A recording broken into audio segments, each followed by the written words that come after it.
Sí, aquí estamos bien.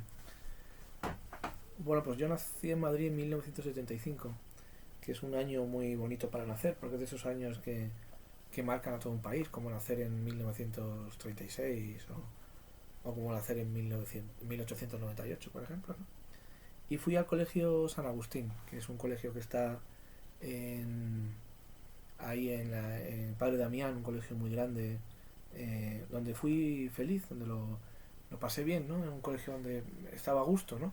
Pero sin embargo, desde el principio fui mal estudiante, ¿no? Académicamente no iba bien.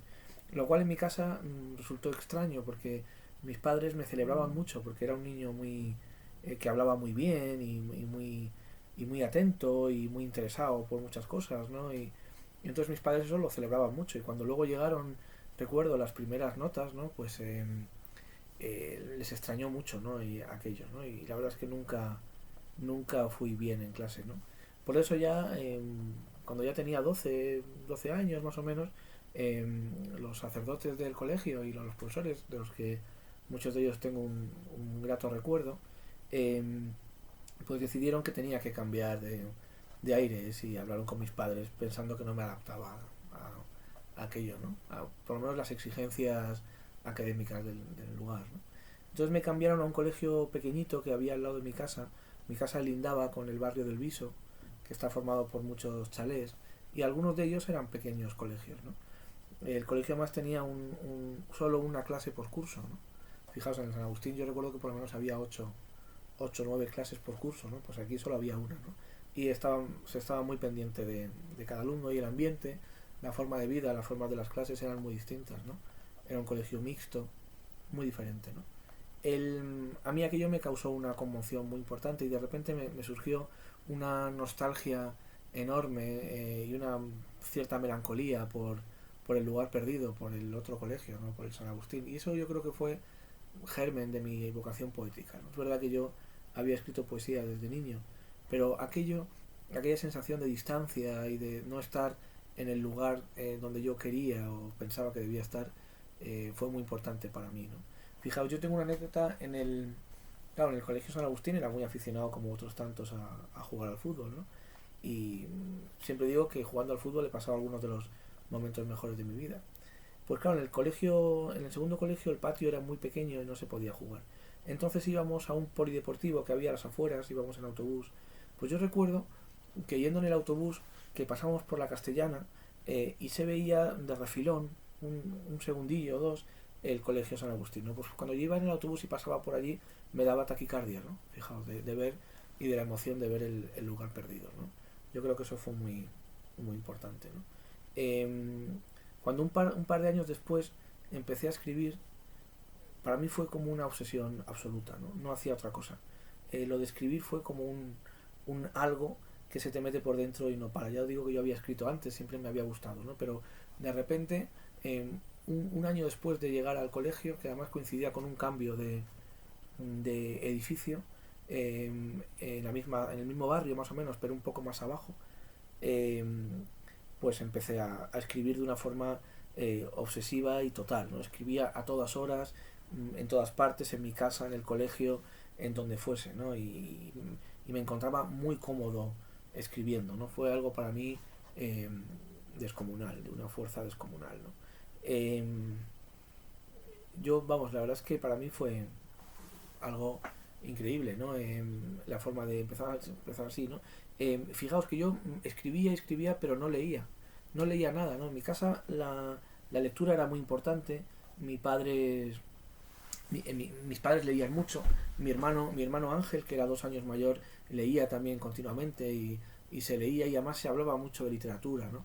Yo, con esta cosa rebelde de la que cuento, no leía, ¿no? Porque, bueno, no, entre que no era buen estudiante y que era rebelde por naturaleza, el hecho de leer, pues no fue para mí algo importante, ¿no? Y cuando ya llevaba un tiempo, pero unos largos meses escribiendo sin parar, yo empecé a leer por la curiosidad de ver cómo hacían otros eso que yo estaba haciendo, que era poesía. Yo creía o entendía que era poesía lo que yo hacía, ¿no? Pero no lo sabía bien y no sabía tampoco cómo lo hacían los demás. Entonces de repente me surgió una curiosidad, entre comillas, malsana, y recuerdo que una noche cogí de la biblioteca de mi padre un libro que yo sabía que era de poesía, que era Las poesías completas de Antonio Machado, que está por ahí atrás, mirad, ahí concretamente. Y me lo llevé a mi cuarto, ¿no? A escondidas, porque en esa rebeldía mía, leer en ese momento era como darles a entender a ellos que tenían razón, ¿no? Y por eso me lo llevé a escondidas, ¿no? Y lo leí, y me deslumbró, me pareció maravilloso, ¿no? Y ese día empecé a leer, comprobar que lo que yo hacía aparentemente era poesía me impresionó, pero sobre todo me impresionó ver cómo lo hacían otros, ¿no? Desde el principio, ¿no? Ahí empecé a leer, rompí esa barrera con respecto a mis padres, ¿no? Que tuvieron que descubrirlo, y, y empecé a leer sobre todo poesía de la forma igual de obsesiva que escribía, ¿no? Bueno, ya recuerdo que en mi casa también fue una conmoción, porque pensaos que un niño que pasa de no leer nada y de hacer ascos a la lectura, ¿no? Como sistema, de repente se pone a leer y encima lee poesía, ¿no? Y ya tuve que, en un momento determinado, tuve que pedirle a mi padre que me enseñara los libros de poesía que tenía en mi casa, que no eran pocos. Recuerdo que tenía más de Machado, recuerdo que tenía a Neruda, recuerdo que tenía a Lorca, que leía todos con gran devoción, ¿no? Y mis padres ahí fueron listos y manejaron el tema, ¿no? Y se sintieron bien con aquello, y a partir de ahí empecé a buscar libros de una forma también obsesiva, ¿no? Y a comprar libros de una manera desproporcionada, ¿no? Y mi inclusión en la literatura fue muy rápida, ¿no? Muy bestia, porque me parecía era lo único que me interesaba realmente, ¿no? Seguí sacando malas notas, salvo en literatura. También la lectura de la historia de la literatura me gustó mucho desde el principio, y también me embebí en ella de una forma obsesiva, ¿no? Creo que cuando luego más tarde llegué al último curso antes de la universidad, a COU, no sé si es una pedantería, pero yo me veo en la necesidad de decirlo, que considero que sabía mucho más de literatura que el profesor, ¿no? Y de hecho el año anterior publiqué mi primer libro, ¿no? Palabras de aire, ¿no? En una pequeña universidad, una pequeña asociación y editorial de Córdoba, ¿no? Porque además desde el principio tuve también mucha curiosidad por conocer a poetas en activo, ¿no? Y yo recuerdo que ese primer año de empezar a escribir ya busqué la dirección de un poeta que había leído su libro, que lo compré en la casa del libro, eh, y con una valentía que ahora me llama la atención, le llamé por teléfono. Es un chico que tenía en ese momento 15 años más que yo, y yo tendría 16, pues él tenía, yo qué sé, pues 20 y algo, ¿no? 28, 29, le llamé por teléfono, quedé con él, y fue el primer amigo poeta que tuve, que también me vino muy bien conocerle, y que es un poeta en activo ahora, y que yo admiro mucho, ¿no? Se llama Carlos María Maínez, ¿no? Eh, sí, lo de Gloria, ¿no? Bueno, vamos a contar lo de Gloria, ya lo he contado muchas veces, ¿no? Efectivamente, en esos años, mientras yo escribía mis poemas, vi en el periódico que Gloria Fuertes, que era una autora que yo admiraba, porque toda mi generación la había visto de niños, y además yo tenía en mi casa algún libro de Gloria de adultos que tenía mi padre. Bueno, pues Gloria firmaba ejemplares en la Feria del Libro de Madrid. Entonces yo me fui allí y le llevé mis poemas. Recuerdo que nada más llegar empezó a llover, cosa muy típica de la Feria del Libro, y algunos que había en la caseta se disiparon y se fueron, pero yo me quedé allí y le di mis poemas, ¿no? Y le di un libro que me firmara y mis poemas, ¿no? Estamos hablando del año 91, y yo nací en el 75, o sea que era muy niño, ¿no? Y Gloria me los cogió y me dijo, pero no está tu teléfono. Yo ni se me hubiera pasado por la cabeza, pero entonces con su pluma no, su bolígrafo, que era un rotulador muy típico de Gloria, me lo dio, y yo apunté en el manuscrito mi teléfono, ¿no? Y esto fue en junio, en la feria. Bueno, pues nada, me olvidé del tema, y al febrero del año siguiente estábamos comiendo. En mi casa se comía de una forma tradicional, nadie se levantaba de la mesa si sonaba el teléfono. Pues de repente un día de febrero me llamó Gloria Fuertes, ¿no? Recuerdo que mi padre me dijo, cógelo, cuando anunciaron que era Gloria la que llamaba, ¿no? Y entonces hablé con ella y me dijo que había leído mis poemas, que le habían gustado, que... Y yo, claro, me sentí muy... porque llevaba ya mucho tiempo escribiendo y se me habían quedado antiguos esos poemas. Y se lo dije. Y me dijo, bueno, pues tráeme más. ¿Tú dónde vives? Cuando le conté dónde vivía, era muy cerca de su casa. Pues me lo dijo, somos vecinos, que eso a ella le gustaba mucho, lo de ser vecinos, ¿no? Y, y me dijo que fuera a visitarla. ¿No? Vente un día a verme y tal. Y lo hice. Yo entonces estaba, creo recordar que estaba en segundo de BUP. En segundo de BUP. Y claro, en segundo de BUP tenía gimnasia. Entonces el día que había quedado con ella por la tarde, que había quedado a las 5 o una cosa así, pues por la mañana tenía gimnasia con tal mala suerte que me hice jugando al fútbol un esguince. Un esguince aparatoso, me llevaron a urgencias, me vendaron, me dieron unas muletas, lo típico del esguince, ¿no? Y claro, cuando llegué a mi casa mis padres me dijeron, bueno, pues llámala para decirle que no puedes ir, porque... Y yo no quería, ¿no? Me hacía mucha ilusión aquella reunión con Gloria Fuertes, ¿no? Total que les dije, mira, yo lo siento, pero yo voy. Bueno, mis padres dijeron, bueno, pues nada, te llevamos en coche y nos paramos allí, dejamos allí el coche y te esperamos. Y así fueron, ¿no? Entonces recuerdo que fui con mis muletas a casa de Gloria, llamé al timbre y cuando me abrió la puerta y me vio dijo, ¿qué has hecho? Y yo le dije, no, Gloria, que me he hecho un esguince jugando al fútbol. Y me dijo, recuerdo, me dijo, mira, deja de jugar al fútbol y dedícate a la poesía. Y básicamente es lo que hice, ¿no? A partir de ahí pues ya iba a verla con bastante frecuencia y me pillaba muy cerca de casa, le llevaba los poemas nuevos o los poemas que iba publicando y surgió una amistad muy bonita, ¿no? Y la verdad es que aprendí mucho de ella. De hecho, luego cuando murió, a los meses de morir escribí el libro Lo que aprendí de Gloria Fuertes, ¿no? Y me parece alguien fundamental, ¿no? Creo que bueno, estos años, el año que ha sido su centenario, hace ya 2 o 3, creo que se ha hecho justicia a una figura indispensable de la literatura por muchos aspectos, ¿no? Por muchos aspectos.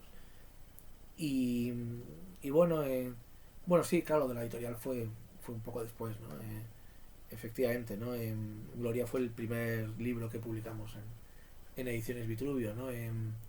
Yo eso también lo he contado mucho, ¿no? El, sí, sí, eso, sí, por eso, sí, ahora lo cuento. Sí, bueno, pues yo como podéis explicar, como podéis entender, cuando terminé en el colegio y eso que allí conocí a gente maravillosa que adoro todavía hoy y al margen de mi mujer, que la conocí en el colegio y que la adoro más que a nadie. Para mí eso es incalculable, ¿no? El valor de aquel colegio. Pero, sin embargo, yo aquellos últimos años lo pasé muy mal porque estaba muy incómodo, ¿no? Pues imaginaos la situación, un chico mal estudiante, pero que sin embargo publica un libro que tiene esa visión de la literatura. Era un poco raro allí, ¿no? Y en los últimos años lo pasé muy mal. Entonces, cuando terminé el colegio, en verano, ese verano tan importante de Cobo, que además estaba a punto de publicar también mi segundo libro, Una flecha hacia la nada, pues cuando lo publiqué me prometí a mí mismo que nunca más iba a vivir esa sensación del colegio. Me refiero a estar fastidiado el domingo porque al día siguiente hay clase, porque al día siguiente es lunes, a esperar, a temer que no pase el tiempo, al dolor ese horrible del último día de vacaciones, a la angustia casi cotidiana. Yo me prometí que nunca pasaría por eso. Y, y luego cuando terminé el colegio empecé la carrera de historia, que me gustaba, ¿no? La historia, ¿no? Eh, pero cuando la empecé, enseguida me vi igual, con una pereza, con una cosa del domingo al día siguiente y lo pensé bien y dejé la carrera. ¿No? Ya ese año, esos cursos, había publicado Una flecha hacia la nada, que bueno, que también me vino muy bien y decidí dejar la carrera, ¿no? Y estudiar otra cosa, ¿no? Y me fui unos meses a Londres. Y en Londres, en ese viaje, fue donde decidí también probar suerte y montar una editorial. Tenía 19 años recién cumplidos, ¿no? Eh, y bueno, al volver, que volví antes de lo que pensaba, por otras cuestiones, decidí montar Ediciones Vitruvio, ¿no? Entonces recuerdo perfectamente cuando se lo conté a Gloria, le dije, mira, voy a montar una editorial y voy a publicar el primer libro, me gustaría que fuera tuyo, ¿no? Y me dijo, bueno, me hace mucha ilusión que publiques un libro mío, pero lo de la editorial, tú te lo has pensado, me dijo. Y, y bueno, así empezó todo, ¿no? Así que ahora ya son 25 años de labor editorial y otros tantos de poeta, ¿no? Sí, bueno. Bueno, voy a leeros, me habéis pedido que lea un par de poemas que yo considero especiales, ¿no? Y bueno, voy a leer uno que se llama Club Privado, que a mí me gusta mucho. Y luego otro del último libro de poesía que yo he publicado, que es del año ya 2014, a ver si pronto publico otro, ¿no? Eh, Club Privado, ¿no? Debo decir antes que a mí me impresiona mucho los veranos, los incendios. Parece horrible, ¿no? Que se produzcan incendios, ¿no? Y por eso escribí este poema, ¿no? Volvía de vacaciones. Sesteaba el mes de agosto en una larga canción sonámbula y repetitiva. Volvía, yo, ya digo. Y no pensaba demasiado. Mi vida de entonces no era para pensar demasiado. Tiré la colilla porque lo hacía siempre. Llegué a la hora de cenar y al poner la televisión escuché las noticias del incendio que yo mismo pude haber provocado. 3 días estuve sin dormir. El cuarto, inventé algo en el trabajo y cogí el coche. Nunca, nunca he vuelto a sentir algo tan hondo. Horas. Estuve horas paseando por aquellos campos ya sin vida. Parecía la muerte una presencia cotidiana del camino. Se respiraba desde los árboles calcinados algo semejante a un grito, a un dolor. Era lo mismo que divisar la caída del pájaro más grande e inmenso del mundo. No puedo explicar todo esto. No soy yo el que en el fondo escribe, porque allí estoy solo y es un Dios enorme el que está postrado, el que al fin llora, el que al fin grita, el que sabe que ha muerto y solo es humo lo que envuelve su hermosura. Desde entonces no he podido parar. Cuando llega el verano, agosto con su eclipse y su sonambulismo, elijo el lugar y provoco el incendio. Después vuelvo y respiro hondo. Algo hay en la muerte que me produce esta extraña felicidad, este sentirme grande al fin, capaz yo solo de matar tanta hermosura, de convertir la canción que tantos aman en un grito sordo y desesperado. Yo soy, al mismo tiempo, arquitecto y creador. De mí salen las llamas que me envenenan, que envenenan el mundo. Ando suelto y llevo en las manos un ardor imposible, un arma inmensa que morirá conmigo. Soy yo. Así os lo digo, el que quema el campo que veis desde vuestra ventana, el de todos los veranos, el árbol donde dulcemente amasteis a vuestra mujer, está aquí ahora, convertido al fin en un abismo de cenizas. No os escucharé si me decís que es lo mío una enfermedad, enfermedad la vuestra con vuestros denodados sueños. Pero si queréis venir conmigo, os diré el lugar próximo, cuidaremos los detalles y al volver respiraremos juntos el jadeo hosco, adictivo, sublime del árbol cuando muere.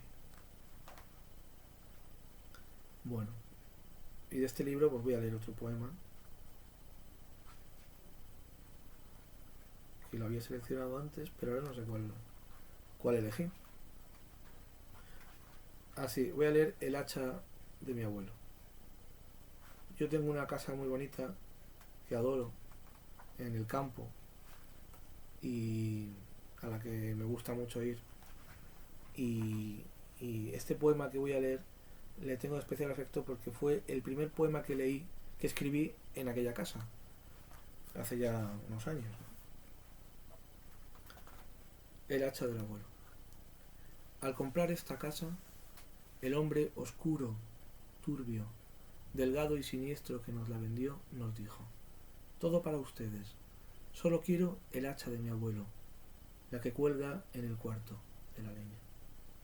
Durante mi infancia, saliendo de todas mis pesadillas, estaba el hombre aquel, lleno de sudor y sangre, volviendo de mi casa con el hacha en la mano. Luego llegó la guerra y estuvimos 10 años sin venir. Mi padre había muerto y el mundo de la infancia se deshizo como un viejo ovillo entre mis manos. A todos nos sorprendió que la casa estuviera igual, llena de polvo, eso sí, con todo en su sitio, menos el hacha, que brillaba orgullosa desde su propia ausencia y mantenía abierto el peor y más absurdo sueño de mi niñez. Fíjense, fíjense, ahora, al pasar los 80 años, me acuerdo más de todo aquello, sobre todo del hacha, porque la veo todas las noches. Está aquí, aquí, más brillante, honda y larga que nunca, rozando mi cuello. Bueno, pues espero que os haya gustado y aquí estamos para lo que haga falta.